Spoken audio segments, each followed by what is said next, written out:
আপনাদের সকলকে নমস্কার জানাই ও আপনাদের পরিবারকেও আমি দু হাত জোর করে নমস্কার জানাই ও সমস্ত দেশবাসীকেও নমস্কার জানাই। আজ একটি খুব গুরুত্বপূর্ণ বিষয় আপনাদের সাথে আলোচনা করব।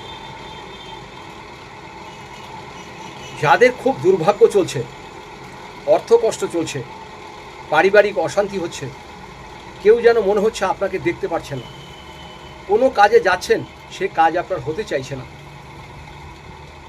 এটা পুরুষদের জন্য প্রযোজ্য, মহিলাদের জন্য প্রযোজ্য। এটাকে আপনাকে করতে হবে অমাবস্যার দিন। তারিখটা মনে রাখবেন, 16ই মে। 15ই মে অমাবস্যা লাগছে, 16ই মে অমাবস্যা থাকছে।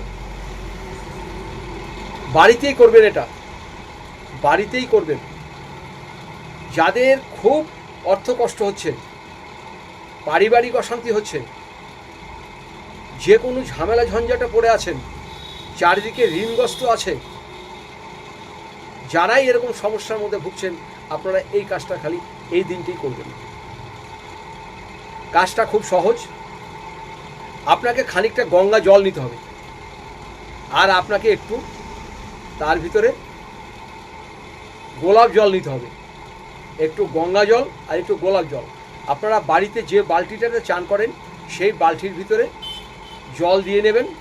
জল দিয়ে খানিকটা গোলাপ জল আর খানিকটা গঙ্গা জল মিক্সড করে দেবেন। কলের জলের ভিতরেই খানিকটা গোলাপ জল এবং খানিকটা গঙ্গা জল মিক্সড করে দেবেন।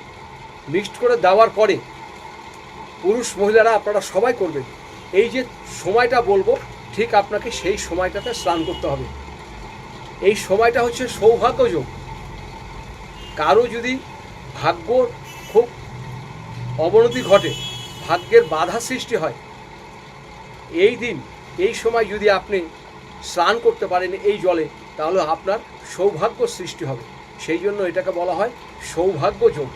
এই সৌভাগ্য যোগটা আপনার হচ্ছে দিবা 10টা 17 মিনিটে, সকাল 10টা 17 মিনিটে খুব ভালো সময়। সবাই 11টা 12টায় স্নান করেন, 10টা 17তে আপনারা এই স্নানটাকে করবেন।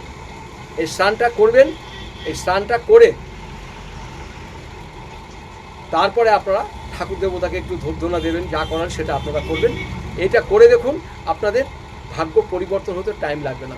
কিন্তু টাইমটা কিন্তু আপনার 10টা 17 আগে তৈরি করে রাখবেন, রেডি করে রাখবেন। মাথায় জল ঢালবেন 10টা 17তে। পুরুষরাও করবেন, মহিলারাও করবেন। ভাগ্য পরিবর্তন হতে সময় লাগবে না। সব নেগেটিভ জিনিস আপনার চলে যাবে, সব অশুভ শক্তি চলে যাবে, শুভ শক্তি আগমন হবে। খালি করেই দেখুন। অমাবস্যার দিন, অমাবস্যা থাকছে 10টা 17, বার হচ্ছে শনিবার। শনিবার সৌভাগ্য যোগ। এই যোগটাকে বলা হয় সৌভাগ্য যোগ। আরও যদি জানতে ইচ্ছা হয় তাহলে আমার নিচের নাম্বারে যোগাযোগ করবেন যদি প্রয়োজন পড়ে। আর আমাকে ফোন করার টাইম সন্ধ্যে 7টা থেকে রাত্রি 8টার মধ্যে। জ্যোতিষী বিষয় যে কোনো জানতে হলে আমার সাথে যোগাযোগ করবেন। সবাই ভালো থাকুন, সুস্থ থাকুন। আপনাদের নমস্কার জানাই।